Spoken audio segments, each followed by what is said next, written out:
Right. That's it. Do the homework. Get your paperwork in line. Make sure you file everything legally within your state or your city. So, with that same concept of if you fail to plan, plan to fail, I'm in my fives. Yeah. We stand 12 hours behind the chair. We talked earlier today. That's right. The gym people come in and they're like, here's a 1 week membership. We just opened a gym. And I look and they're looking at my team down the line. And he's like, does anyone interested? I'm like, we're hairdressers. Yeah. And he's like, what? I'm like, we're hairdressers. What's that mean? I'm like, we are in the gym all day. Yeah. You have a 20-pound blow dryer, standing. With the comb and the hairdresser. That's cardio, weights, On your and feet. step aerobics back and forth. So, so that's why you guys are always physically fit all the time. well, that's plus we're busy. A talented hairdresser is booked from morning till night. Boom, boom, boom. Yeah. So we don't get a lunch. We get a nibble. Right. Yeah.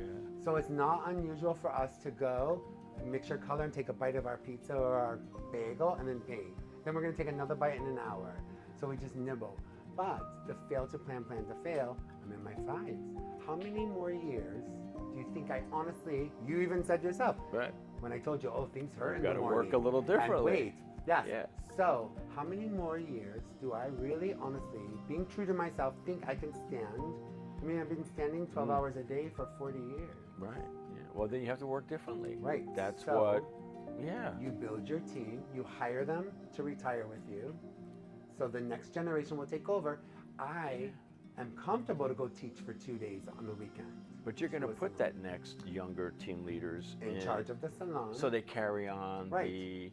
Right. And going into there, I'm sharing an amazing income-bringing skill to hairdressers. Yeah.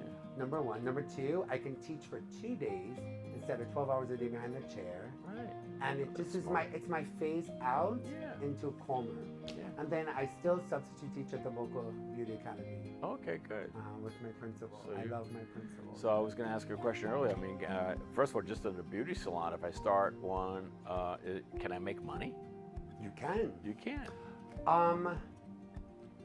You can make money. It's not I'm gonna go to work and work my little 5 or 8 hours and go home. You want to be the owner. You're there first before anybody, Yep. and you leave after everybody. That's right. You have to have that plan Yep. because it's seasons. Like in Florida, you have snowbirds that come down in the winter. So obviously you're busier, but you need a foundation of guests in your base of clients that when those snowbirds go home, you have clients. Right. Oh, that's You have to right. make sure that you plan for yeah. that because you're like slam, slam, slam, slam, lull. So you have to build that circle. Because Again, here in Florida, for those that don't know, They go back this up is north in they the call them the summer. snowbirds, right? Yeah. This is the November through April crowd, and you got to have what they call that resident special. Exactly. And so in here, our winters are busy for snowbirds, but then your summers, you need to be busy with the people that live here all year. Even in New York. In New York, in the summer, they go from 5 and 6 days to 4 days because they're going to the Hamptons or Rehoboth Beach Right. on the weekend. So the city, you have to plan so you can make money, but you have to have passion and driven desire and hard work to get there. Yeah, no, that's right. And for many, that's part of life's fulfillment. It is. Journey. And our industry has changed, which I really am happy about. When I was younger, obviously for boys it was a little bit different. And when I teach in the school, I tell them, a girl in our industry, which is gonna sound different, a girl in our industry has to work twice as hard as a boy in our industry. Now, why is that? I don't know. I feel that because a lot of the guests are women. And a man's opinion, I find, I know women hairdressers that are so talented. Yeah. But even if you ask them, they have to work twice as hard. Interesting. Yeah. Twice as hard, twice as smart. I get it. It's a funny thing, like But chefs, right? Chefs, but hairdressers. Right. But our industry has changed. When I was younger, oh, you're a hairdresser. When you tell them, they would say, oh, you're a hairdresser. And the tone and the pitch of their sentence almost was like they're looking down on you. Yeah, right. And luckily it's changed. Like, we're like a really amazing profession. Yeah, no, that's like, true. so with a pair of scissors that are in that drawer and a paintbrush, this is my 8th house that I have here, Yeah. and my 3rd commercial building. and it's very personal. With I a pair of mean, scissors. I you mean, know. what else can you do? I backpacked Europe one summer. Okay. And I had some walking money, Yeah, but I'll talk to anybody. Everybody needs a haircut. I brought scissors. yeah. Oh, you're a hairdresser? Yeah, you want me to cut your hair? Yeah. Doing a haircut in Dublin. Boom, I boom, have boom. walking money to go up from Dublin to Edinburgh for my flight on Aer Lingus. I'm in Edinburgh, Scotland, and you're just making friends and at restaurants. Oh, what do you do? Oh, I'm from the United States. I'm a hairdresser. You are? I need a haircut. I have scissors. Yeah, scissors to the go. So with a Scissors pair will of travel. So as far as making money, you can make money, but you have to work. Yeah, You have to have the passion. You have to put in the time. that's what it takes. You have to do it. You can't just go and do 2 people and go home. This generation, some of them want to do that. Yeah. I did 2 people today. Well, I'm on my 9th. Yeah, right. That's good So stuff. I think it's what's in you. Great conversation. Great Aw, conversation. I know, right? Yeah. It's great with you. Well, thank you. You know. You're welcome. You drove far from me.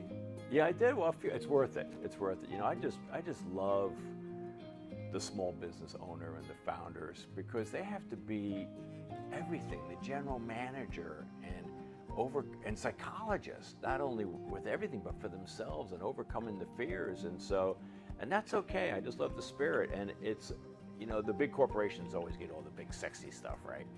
But small businesses comprise 99% of businesses in the United States. Which I think is good. You know, it is good. I'm very mindful to not go, and I'm not saying there's anything wrong with it. I don't go to big corporations. I Like don't my blame team you. will tell you, oh, let's go here. I'm like, no. Yeah, no. Why? I'm like, it's a franchise. Yeah, that's right. I'm like, I want to go here. It's a mom and pop, Yeah. and they have kids in college. Right, like even restaurants, we like to go to owner-operator. Right, The we're a chef mom is and cooking, pop. you know, the owner's cooking, you know. Right, we're a mom and pop. Unless you're like some huge hair care harmony. Well, I don't even think those are around. Those were in the 80s. And you get so much more out of it. Not just that you're helping support that business, but there's such an intimate experience, relation, so much more value. You are part of them. Value, you know. You could walk- go somewhere. You had restaurants. Yeah. You can go to like a macaroni grill. Okay, it's just a It's franchise. cookie cutter. And that macaroni you're girl right. is putting that little mama pop rolling out her pasta out of business. I had a You know what I crab mean? shanty. I come from the days of tableside cooking. Right. And so even though I owned a crab shanty restaurant, I was so love my Garretin. And I would love surprising. What do you want for dessert? Banana Foster flambe? Here, let me whip that up for you. There And you like, go. we're getting banana Foster flambe while I'm eating my bucket of crabs. There you know? go. But they were your guests. Yeah. And they came to you. So when we do stuff and travel, I try to find little boutique mom and pops. We want to support them because we're a boutique mom and pop. Any young, new hairdresser that's opening a salon, you are not a corporation. You need people with those ideas. Let me support small business. They even have a small business day. And So that's Right? good. Do they? Yeah. So they do actually. yeah, Yeah, support your small- neighborhood small yeah. businesses.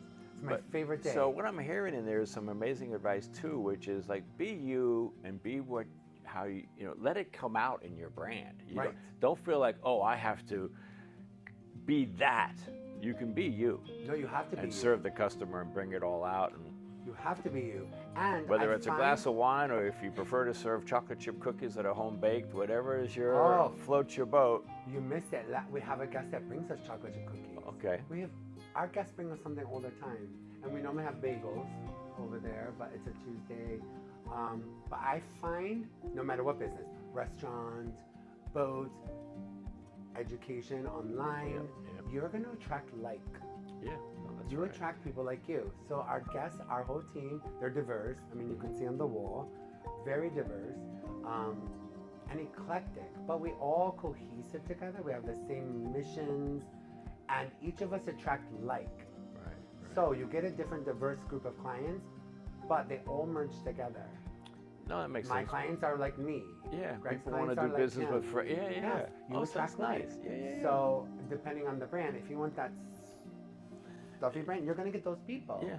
So you brought up a good point there about community. We talked about marketing earlier, but also value adds. So what do you do as part of the community? You said you were part of the chamber. Is that what So it we was? are part of the Chamber of Commerce. So you get network out of and you that. get network. And again, People know who you are. They know who you are. Building brand business. but as a new business owner or Right. an existing business owner, you need to surround yourself Right. with people who are smarter Smarter than than you. you. So in the chamber, I'm surrounded by some amazing, talented people in leading their industries. So we have a woman in our group, and she's a guest here, Irma Perron. Okay. So she owns the Peroni Group. She's a speaker, and so remember, this is my third salon. Right. She wrote a book Oh, okay. called Win Exponentially, for owners. Right. Okay. So I got the book. Actually, I didn't even have to buy that book. I have to be honest. We have a drawing every time we have a call, and I was like, I'm gonna buy the book today. It was meant. Well, everyone in our group had to buy that book Okay. because she's in our group. Right. But I won it at a coffee and contacts, and so she gave it. I'm like, well, I'll just buy the book, and she's like, no, you won. I'm like, but surround yourself with people smarter than you that will guide you. Yeah. If I would have read that book before the first salon, do you know how many? Remember, mistakes are expensive. What was the name of the book again? Win Exponentially. Win Irma Perron. Exponentially. Win X. So she. Win X. It's got a Exponentially. bestseller. Okay.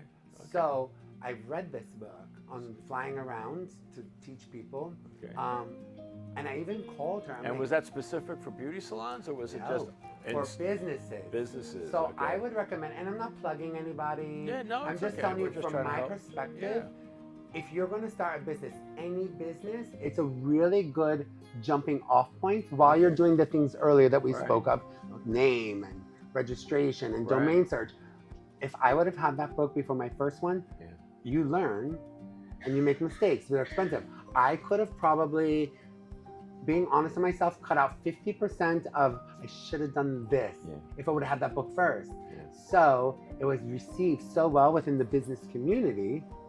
She has another one, Win X for employees. Oh. So on the Christmas or Hanukkah this year, because we're diverse, and Kwanzaa, all of my team's socks are going to have that book. Okay. One, I'm helping another chamber member. Right. Businesses help businesses, but that's important for the business perspective. For your team and your business growth, we volunteer a lot. So before the COVID, we did all the high schools. If you're in a public high school, if you don't throw a ball, you get no money. Did you know that? No. Football, basketball, you're getting money. Really? Okay. If you're in the music, the arts, theater, there's no money. The parents of those students have to raise that money. So I have a friend who was Maria on Broadway in New York. Okay. Finished the run of that show. She came down here. She became the drama teacher at Coral Glades High School. So she called me. They don't give us any money. I'm like, what do you mean they don't give you any money? She's like, when we're doing these plays, we have nothing. So we gathered everything we had here. She gave me a little locker. Okay. And we did all their hair, makeup, and costumes for their plays. So then the other schools found out. Oh, we'll volunteer. So there's your high school level. These kids are all going to have jobs soon. So being involved in the community is important. It's goodwill. It's for the employees. It's branding. It's altruistic. It covers the whole ecosystem. Your whole of helping the planet. You have to be out there. Yeah. So a lot of our guests are involved in different things. We got a lot of guests. We volunteer at the Temple Beth or Because that's your travel radius community. It's our neighborhood. It's our neighborhood. If you don't give back, Yeah. I think you lose what you were given. Yeah. I really think that. I mean, not like a karma thing, but like you were handed all these great opportunities. Yeah.